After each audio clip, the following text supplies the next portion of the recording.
This podcast is for educational and entertainment purposes only. Nothing stated on it, either by its hosts or any guests, is to be construed as psychological, medical, or legal advice.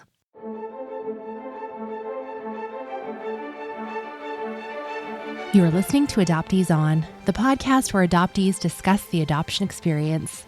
I'm Haley Radke. Well, I didn't really think that I'd reach this milestone, but it's here.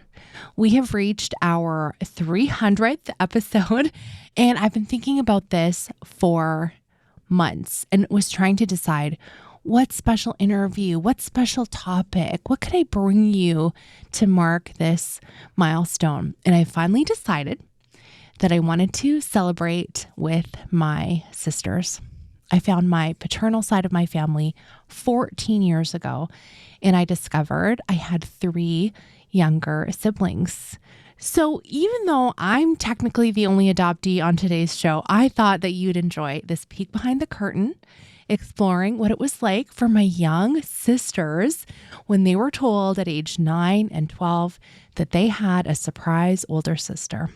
We deep dive what reunion was like for them, the ups, the downs, what things are like for us now.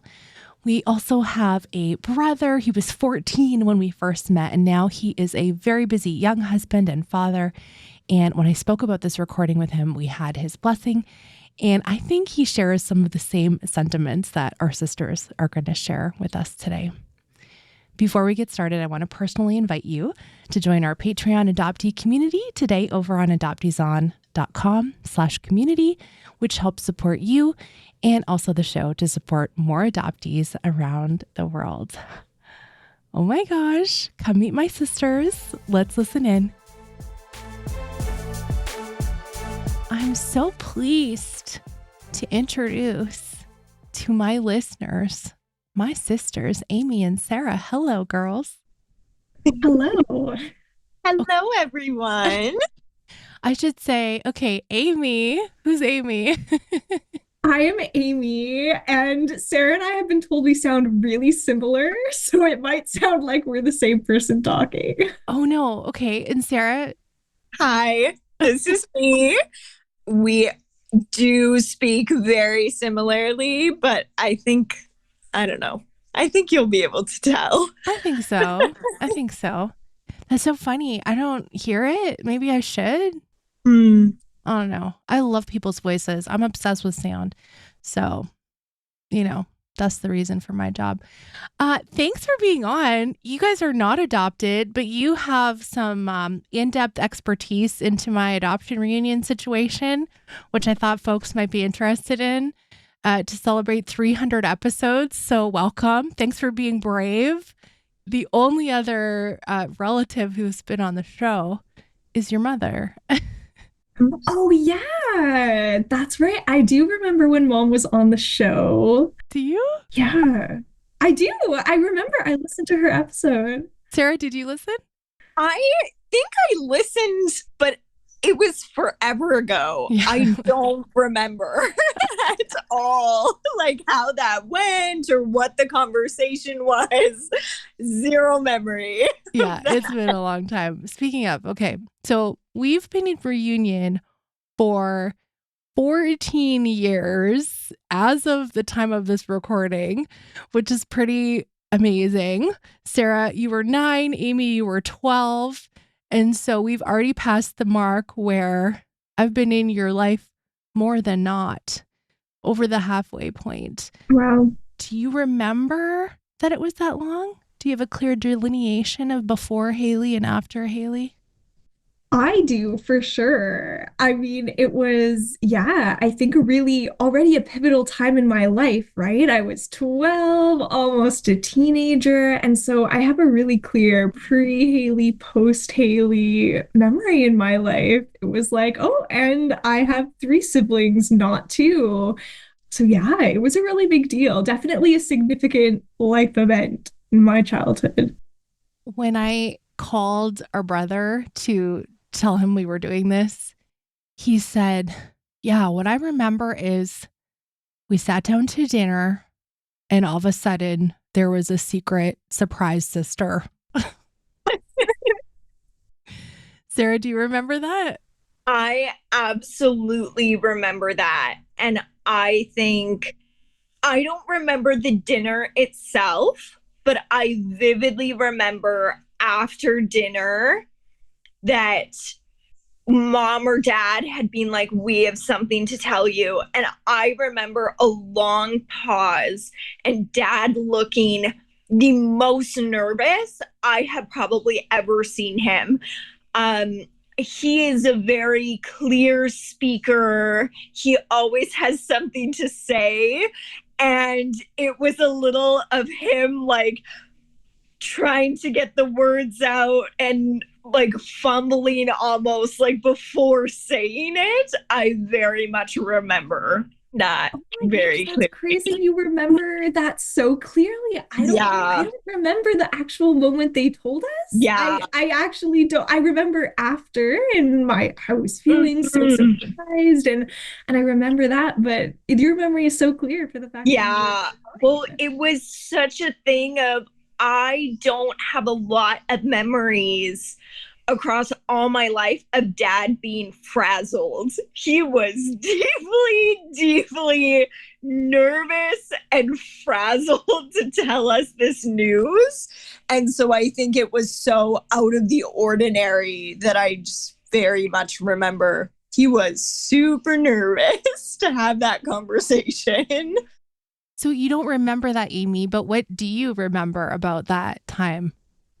I remember I was feeling really upset after because as I don't know if your listeners would know, but we grew up in a very Christian kind of environment. And so for me, having premarital sex was like the worst thing you could possibly do. And so I was just shocked to hear that my dad had had a baby outside of marriage when he was super young. And so that was really, really earth shattering for me as a 12-year-old. Mhm. Totally.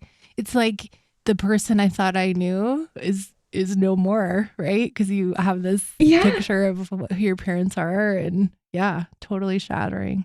Mhm. Yeah. So I remember that your neighbor's dog was named Haley, and so I felt really offended by that because that was the first Haley in your life was dog Haley. Uh, Mhm.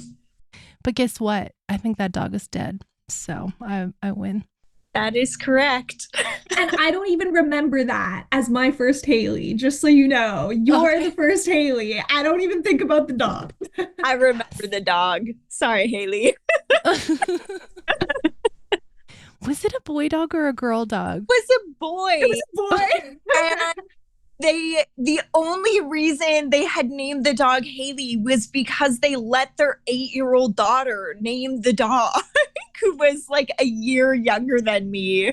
So it was she probably named him when she was like 6, and she wanted the boy dog to be named Haley. So they were like, okay, I guess we're doing that.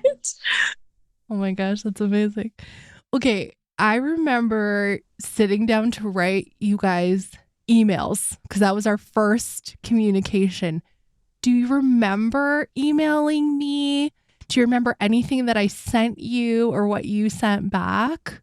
I remember all the emails. I was so excited to email you. Like it was the best thing. I remember checking my emails to see if Haley responded. Oh my I'm showing Amy a full single space typed. This is the first email you sent me. It is a full page. Oh my gosh. Yeah, this has got to be 500 words.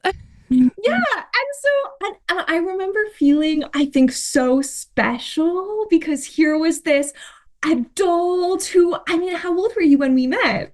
27? Yeah, 27, 28.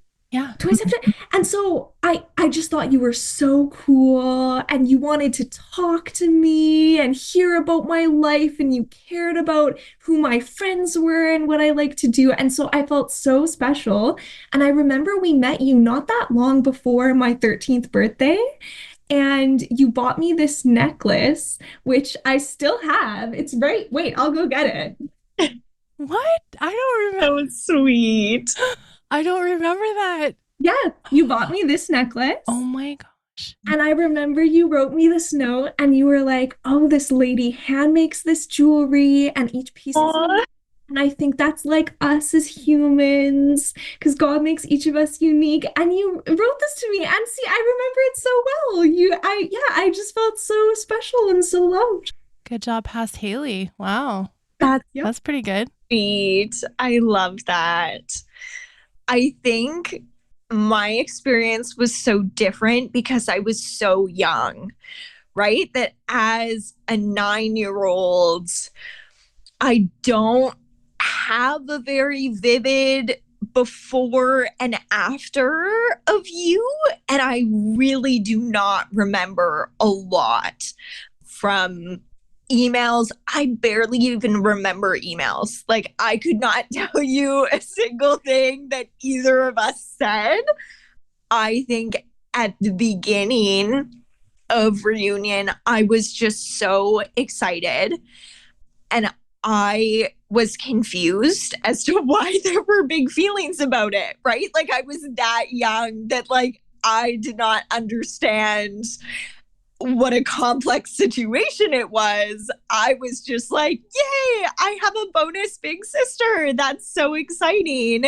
And I think when we maybe did a first video call with you and Nick, it had been screenshotted or something. Somehow I had a picture of you, and I remember showing the picture to my friends and being like, guess what? I have a like older big sister. And like that was kind of it.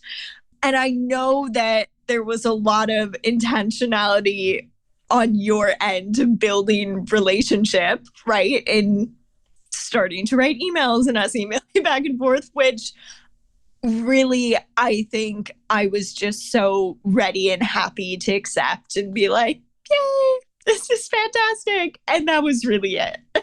Like, I don't remember a whole lot of early years whatsoever.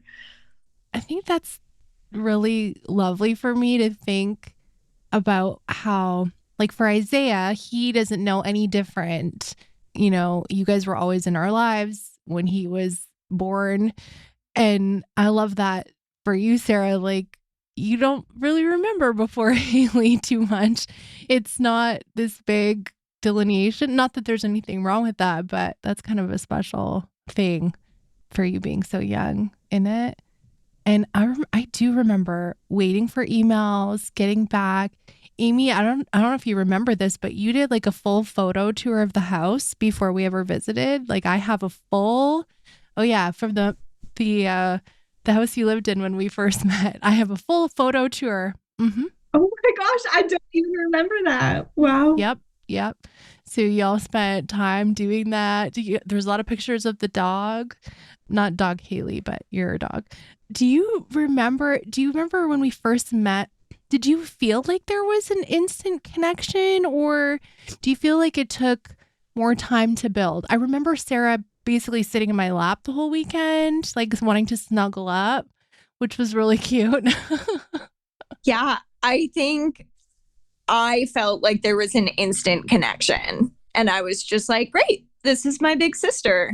And that was really it for, my small brain. That's as far as I got with any of the details, was just like, okay, this is my big sister. And I was super happy and excited about it. I think for me, it was different because I'd been so used to emailing with you and I felt so connected to you over email. And then I met you in person, and all of a sudden, the sound of your voice is really new for me, and the way you speak is really new for me. And so it was almost like a switch. I was so excited to meet you. And then I was like, wait, this is different than the person I was emailing. It was like putting the two together, right? Not that you acted any differently, but I wasn't used to you as a full human. I had just had a pen pal almost.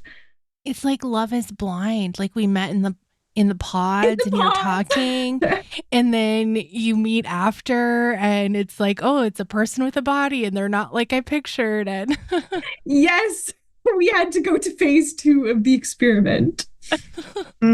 Yeah, of the experiment. Yeah, so true. I think something I remember from meeting in person for the first time was that I was more awkward around Nick than I was with you, because I think as a young girl, it was so much easier to be comfortable around women than it was men. And so it definitely took more time to be like, okay, also she comes with a husband and that's great. But also, like, who is he? What's the vibe and what is our relationship going to look like? That definitely took more time to build, I think, than it did with you. Yeah. Okay. You probably won't remember this. Amy wrote in her email to me in the first one. She's like, I think Sarah's probably disappointed that you're already married because she would have liked to be a flower girl or something. I think that is so true. And Amy was right, exactly right on that. That's amazing. Okay. Are there any similarities that you guys have noticed between either us or me and Dad? Anything that's popped up through the years? I definitely notice your and Dad's sense of humor is really similar, which I think was so fun for me, especially as a teenager, because our dad has always been the really funny one in the household. And so to see a woman who was also really funny was like, oh, wow, here's Haley with this same kind of sense of humor. So that was definitely a similarity I noticed between you and Dad. And I also really remember loving the fact that we look pretty similar, because I think Mom and Sarah look pretty similar, but I had been the female in our house who took more on Dad's side of the family. And so I just remember being like, oh my gosh, I think my sister is so pretty and we look the same. That's so special when I met you. So that was really nice, I think, to feel like I had this similarity. I'm going to get all teary. Oh, I wasn't anticipating that. Sarah, what about you? Do you remember any similarities, or even now? Like, I definitely do. I mean, even just you and Dad on paper, I think if Dad was born when you were born, I think it's very possible he would have a podcast about something. That inherently, I think our whole family, like all of us siblings, are very confident public speakers and love reading and writing and are very well spoken. And I think that all comes from Dad and his, he is so much of that, and that we're all very passionate people. Also, like, I think that's a huge similarity between all of us. But I definitely remember something from my childhood. Dad had gotten me a comic book. Like, it was like a treasury of all of the Ziggy comics. I don't think it's a very well-known like comic series, but essentially the vibe of the comics is that Ziggy is this kind of odd looking funny guy, and the humor is all very sarcastic and skeptical, and that Dad loved those comics and Mom did not. It's like, they're horrible, like they're depressing, and he had given a book of them to me and I loved them and thought they were so fun and entertaining. And I think that we definitely share some of the like more sarcastic humor and more like deep skepticism like in being funny, and I think that's definitely a similarity between us and Dad also. Do you guys remember one time I came and I wrote little notes on everybody's like mirrors or windows? Like I had I on a with a whiteboard marker. And I did it right before we left for the airport. It was like a secret kind of thing. I don't even know what I wrote. I don't know. Like just cutesy little notes, I'm sure. And y'all thought Dad had done it because our writing is so similar. And he's a lefty. Like I don't understand how handwriting is genetic, but do you remember that? I absolutely remember that and being shocked to learn that it was you that wrote the note on the board and just being like, wow, like how is that even possible that your handwriting is so similar? It was just such a funny thing. I was like, what? I didn't understand that you guys would think it was him because why would he write, I don't know, the whiteboard marker. Okay. Can you think of any like surprises for you in terms of like our differences? Like I remember when I met you, you guys were vegetarian at the time.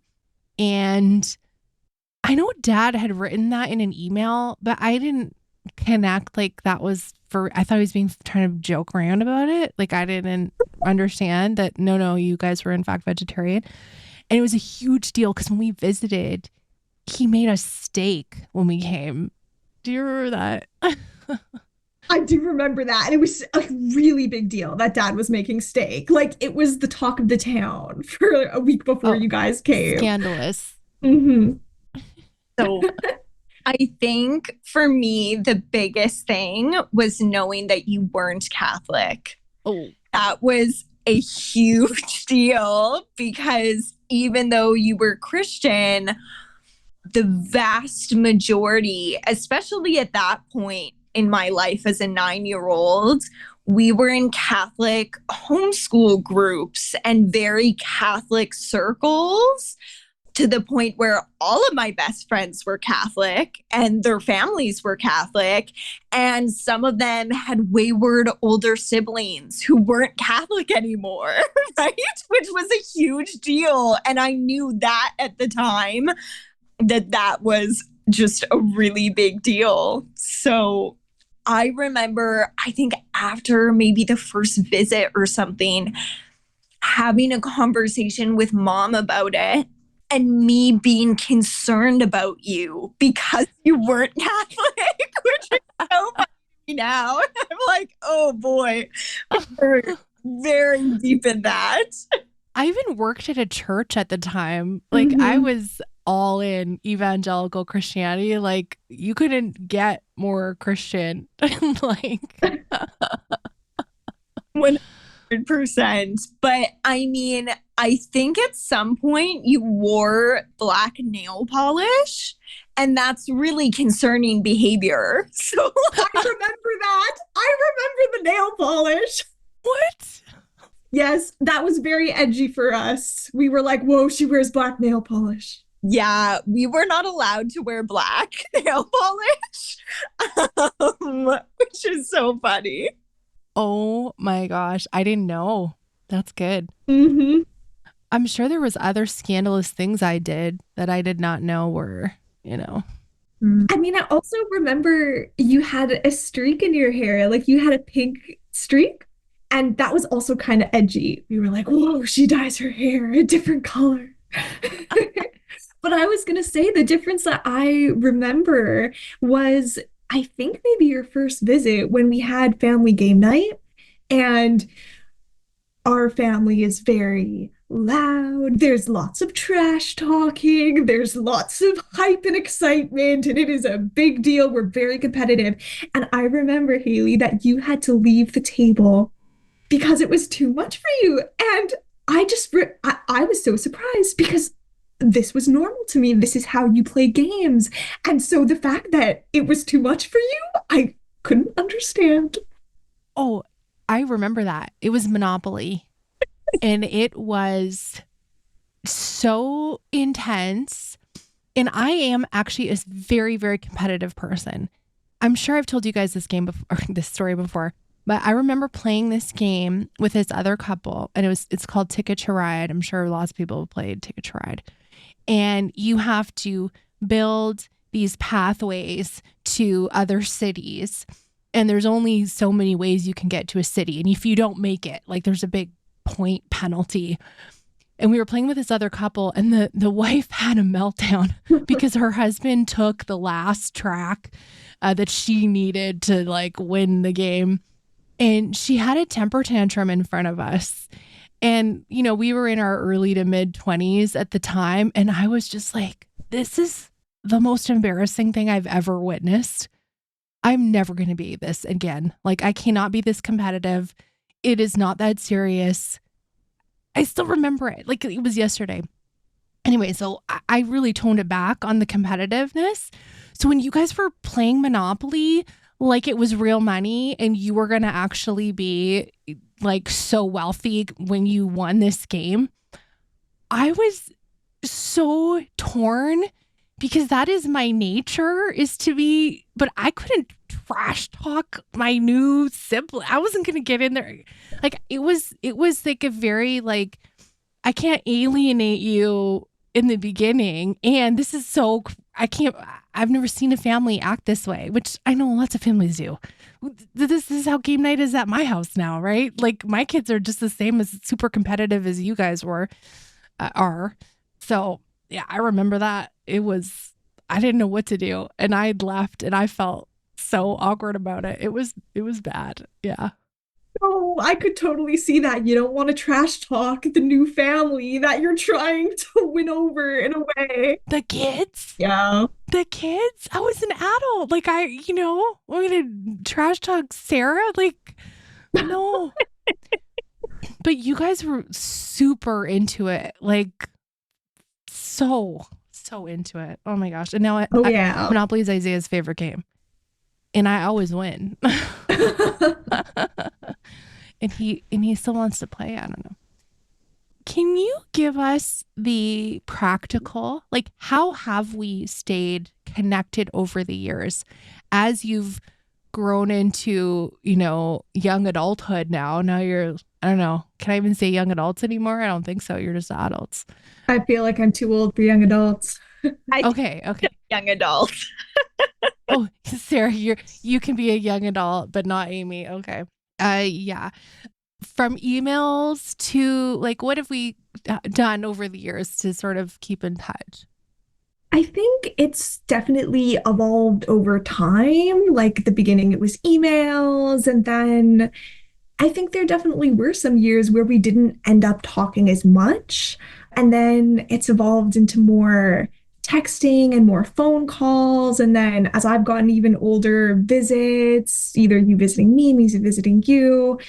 So I would say it's changed because my life has changed so much since I was 12 when we met, right? Mm-hmm. Yeah, I think same for me. In terms of emails, even just having each other on Instagram and being able to respond to stories and seeing each other's, life updates in that way. And I think we don't talk right now as much as we realistically could. We do intentional phone calls every now and then, but it's not a regular weekly communication between the two of us. But it also, to me, feels very much like my relationships with Amy and Daniel also, right? In that, it's the phase of life. And like, it's, there's so much love there, even without like a weekly update and check-in, right? And I know in the future that will also evolve into a season of talking more or less or like whatever that looks like. But it feels like a pretty average sibling connection to me where there's a big age gap, right? Like it just feels so normal of like, yeah, there's not constant communication. And also this is just kind of relationship when one of you is in school, and the other one just graduated school, and the other one is an adult with kids. With almost a teenager. Literally. Yeah, yeah. I do appreciate how y'all roast how old I am. That's good. Good times. We love you. This is making me think I'm almost the age that you were when we met. Uh-huh. And that's crazy because in my head, you were so old, and I do not feel that old right now. Well, it doesn't help that I was married. Like, I No, mean, that just makes you feel older anyway, right? It's like, oh, you are real adults. fair enough. I mean, even though I got married when I was 20. So, Mhm. okay, let's go to the hard. Do you think of like what's the most difficult thing has there been things difficult for us to navigate or any particularly super challenging times?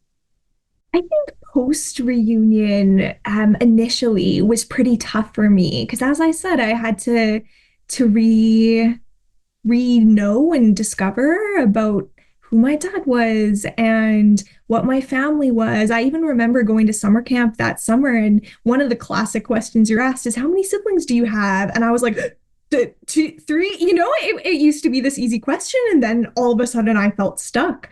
And so that was a really tough time. And I know the adults all went to therapy, you and Nick and mom and dad, the adults all went to therapy. And it would have been awesome in hindsight if I had been brought into the therapy. Because I think that I was really going through a rough time and that all of the dynamics and the different boundaries that were put in place with communication, which were super helpful for the adults, were really tough on me. And so it would have been just so nice if I had the one, piece of advice to give people in reunion. It's like, don't leave anyone out. Everyone is going to be affected by the reunion. And if you're doing therapy, everyone needs to be included. I love that. Yeah, that's a good one.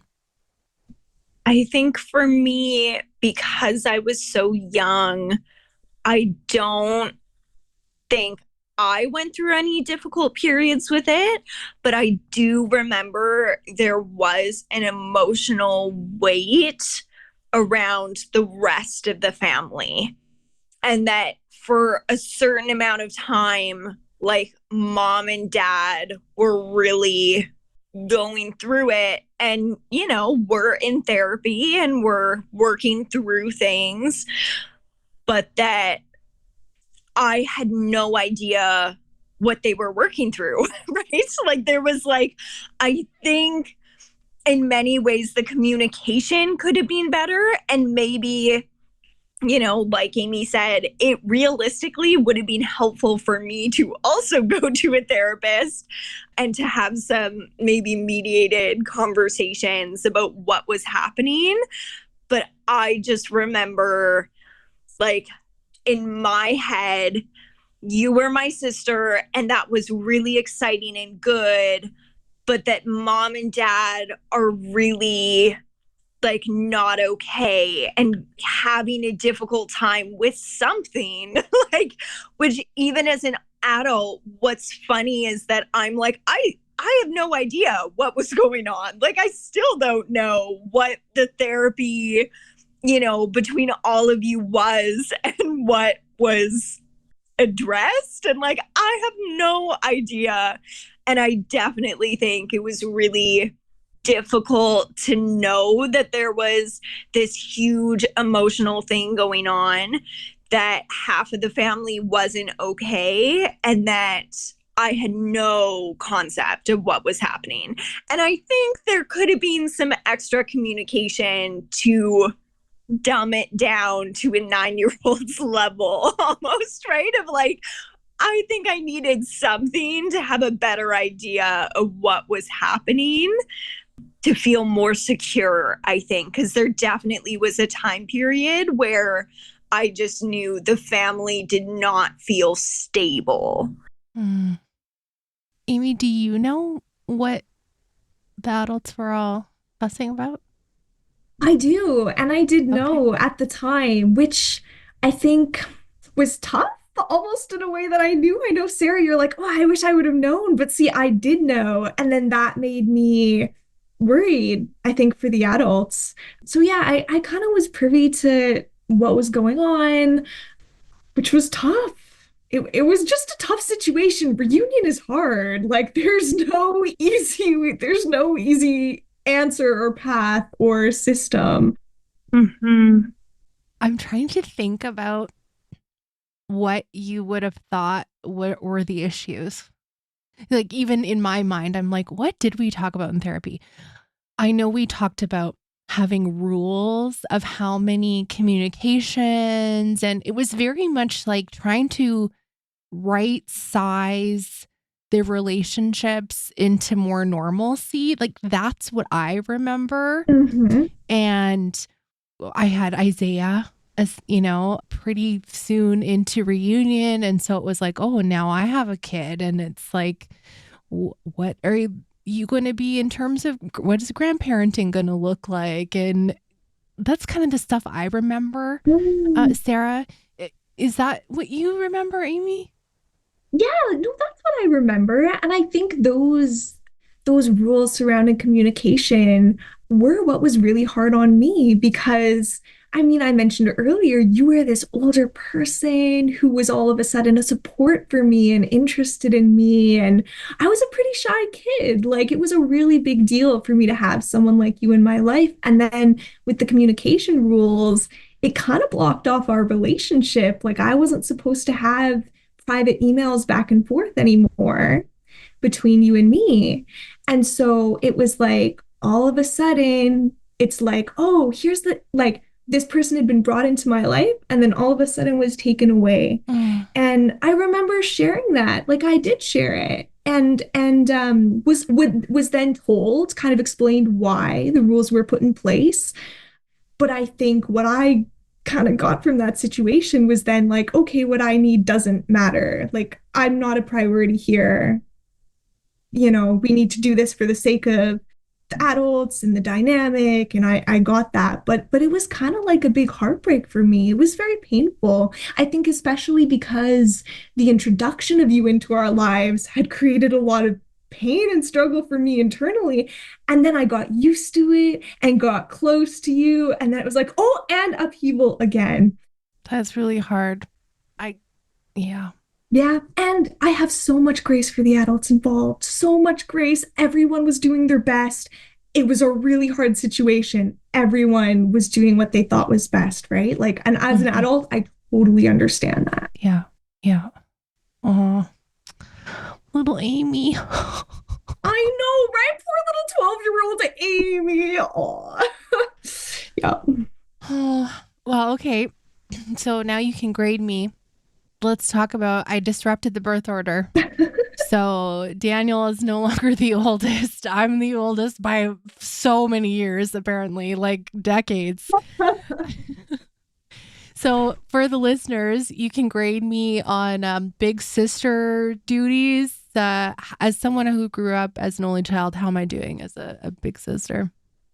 You're doing great as a big sister. I absolutely love having you as a big sister. I often tell people how grateful I am that you came back into our lives because I missed out on you when you were younger and when I was younger. And so the fact that I get to have you in my life is just incredible. Like, you've been such a support to me. And I think the age gap, which I know you love when I bring up, works out to be really cool for me because I have this person who does have more life experience than me, and you can be a support for me. And there was one particular time about 3-4 years ago now that I went through a really bad breakup, and Haley flew out to come see me. She flew out for the weekend and we spent an Airbnb weekend together and traveled around, and the amount of support and love that I've gotten from you has just been so meaningful for me. I can't picture my life without you. Mm-hmm. That's so nice. Thank you. Sarah? I think you're doing great on older sister duties. Older sister. You called yourself that. You can't complain. I'm so sorry, but you are older than me. I don't know. By so much. I know. Sarah, don't double down. If it helps, I also call Amy my older sister. You are both older than me. Oh, she's very old. Yeah. Ancient, one would say. Yeah, I think it is also been so lovely for me to have you a part of our lives. There were definitely many years that I was not close with Amy while we were living together. We really did not, grow closer until after high school and after we were both kind of moving out and starting to make our own life choices, which is, I feel like, very common for siblings. And I think that because you never lived with us, we always kind of had that relationship, right? Of like, there was no underlying tension and fighting about who's cleaning the bathroom that week, which meant that you've always just been a supportive role, and like that you have always just been a comfortable big sister that I could talk about with different things, and that you were older was also a blessing to me too. There was one period when I think it was the summer when I was in maybe going into grade 8 or 9, that I had come to stay with you and Nick for a few weeks after I had surgery and you were helping because I couldn't pick up the babies. Yeah, which to me was the best thing ever. And it was so special for me to have a safe place outside of my family that was also my family, right? Of like, this is in my house where things are, there's different things going on always with the other siblings and mom and dad. And like, it was such a safe haven for me to be able to have family who I loved that, were able to, support me and be there for me. Of like, at that time, my mental health was so not good.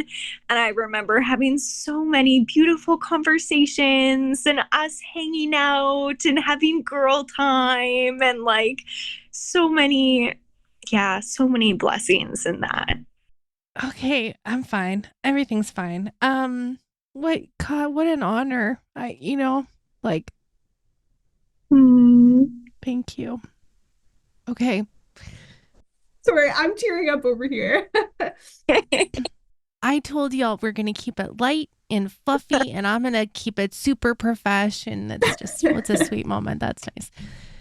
What's it like for you having me be a podcaster and talking about adoption for my job now? I think it's fun. I'm like, oh, my sister has a podcast. She's big in the adoptee podcasting and adoptee world. And sometimes I'll tell people to go look up your podcast. They'll be like, oh, send it to me. So I'll send them an episode and they'll listen, which is fun. You're helping get me downloads? All right. Oh, yeah. That's pretty good. I think it is so wonderful. And I am always so proud to talk about that and share that with people. I think a lot of, the very Christian spaces that we were in growing up, many of them very much, I heard a lot of messaging growing up that was adoption is the answer. It prevents abortion, and therefore it is fantastic. And so, I've had conversations with many of my friends and different people in my life, and I'm always so happy to share that this is not a perfect solution. This is not a perfect answer, and that there are, many flaws and difficult things and lifelong impact, right, to adoptees. And I feel so proud as a sister that this is something that you went through that had a huge impact on you as a person and your life. And so proud that you share your story with people and that you have created a beautiful space that you needed when you were 20. Like, I am so proud of that and really just think it's the best thing ever. Oh, thank you. Amy, have your thoughts on adoption changed over the years from either from me or listening to the show? I know you used to listen for a while. I don't know if you ever listened, Sarah, but I did. I used to listen as I was falling asleep. happy to serve you to Mhm. Dreamland. My thoughts on adoption have definitely changed over the years. I mean, when we first met, as Sarah said, I was just hearing the Christian messaging of adoption is this beautiful, good thing, and everyone should do it. I even remember, like, when I was maybe 11, like just before I met you, like I went through a phase where I wanted mom and dad to adopt a baby. Like I was like, Mom, you dad should adopt a baby. Like, oh yeah, I was fully bought into adoption. And so I think I've really appreciated getting to hear all the complexities about adoption. And I mean, I often talk to people about the grief that goes along with adoption. And I've felt that grief, right? The grief of missing out on knowing you for so long. And so my thoughts on adoption have definitely changed. I mean, I'm no longer like, yes, adoption is always good. And I see the grief and heartbreak on the side of the biological family and for the adoptee and all of the mental health issues that go along with the trauma of being relinquished at birth. Mm-hmm. So I guess I've radicalized everyone. Excellent. My Yeah. master plan has all come into fruition. I think as a very young person, like I would say probably like as a 16, 17-year-old, from knowing your story and having, limited understanding of everything, I knew at that point that I was like, okay, adoption will never be an option for me. That if I got pregnant, I would never place my child up for adoption, which I think, obviously there's a lot of privilege that comes with that, in that I know I have family who would support me. I have a lot of financial support, but I do think that that's significant in that for me, I've known for a long time from having you a part of our lives that I was like, that would never be an option. Wow, thank you. Thank you guys for your candor. I really appreciate you being willing to share today. It's just been so lovely to hear all these memories and stories, and I have like tingly like love feelings in my body. It's so nice. Do you have any last thoughts, advice for people, especially for people who have kids in reunion? Like, you shared some things today, like I literally had not thought of, and I feel silly that I didn't. So even those things are helpful advice. But any last thoughts that you want to share with folks? I think I would just reiterate what I said before, that adoption really affects everyone. Reunion really affects everyone. And I've had to process through my own grief and my own feelings. And I think that if you are in reunion and you have kids, take everyone to therapy. I mean, I'm certainly biased because I'm in school to be a psychotherapist right now, but family therapy is really, really helpful. So take your kids to therapy. It's going to have an impact on them. And I would say that it's going to impact everyone differently. I know our brother was impacted very differently than I was, and I was impacted very differently than Sarah was. And so everyone's going to have really unique needs in the situation. So spending time to, as best as possible, support each person in whatever they need is awesome. Thank you. Sarah? I think I would just say that is it 14 years? Mm-hmm. 14 years out, I think we're all doing really well. And I know I am so grateful to have Haley a part of our lives. And I just would give hope to anyone that's in the trenches of processing with a new family that there's so much hope and so much work went into that on all sides.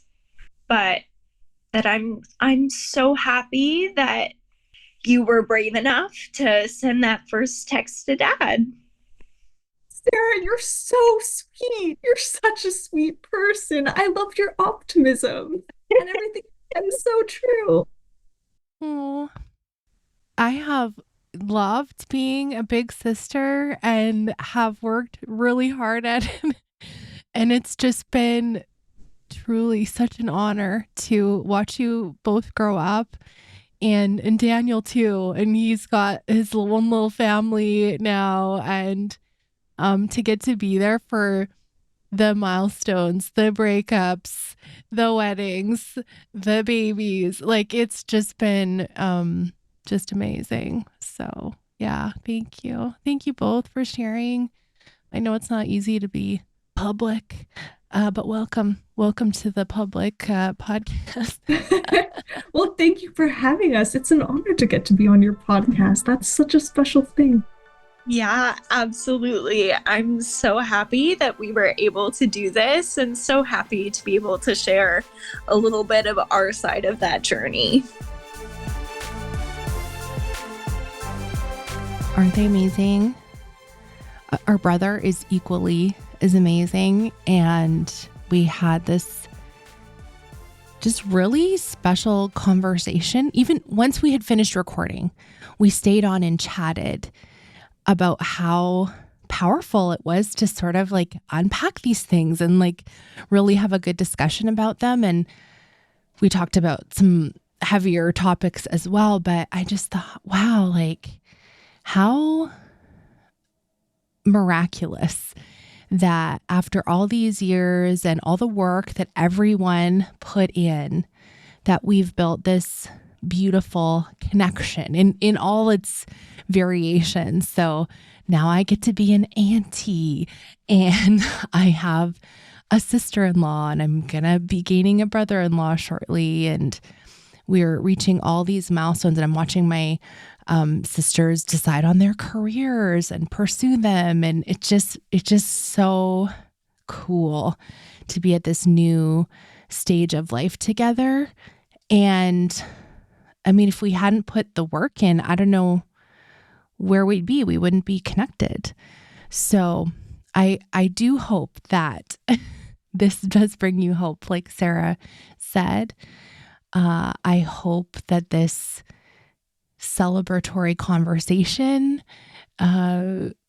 was a happy moment that you could share in our joy. And God, it was really special to bring them to you.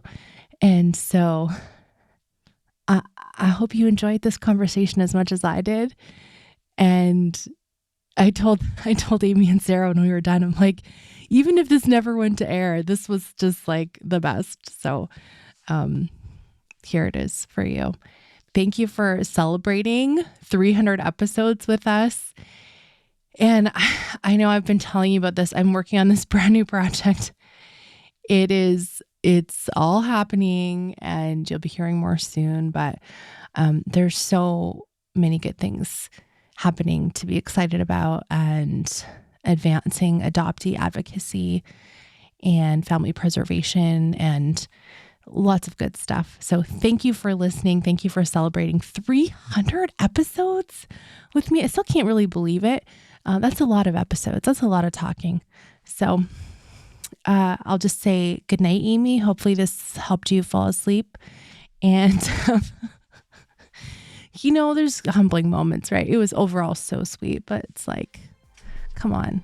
You know what? Tell me in the comments, does anyone else fall asleep to our conversations? I have my sleep podcast too, so it is a compliment. I hope you laughed with us and enjoyed. Thank you so much for listening. Let's talk again soon.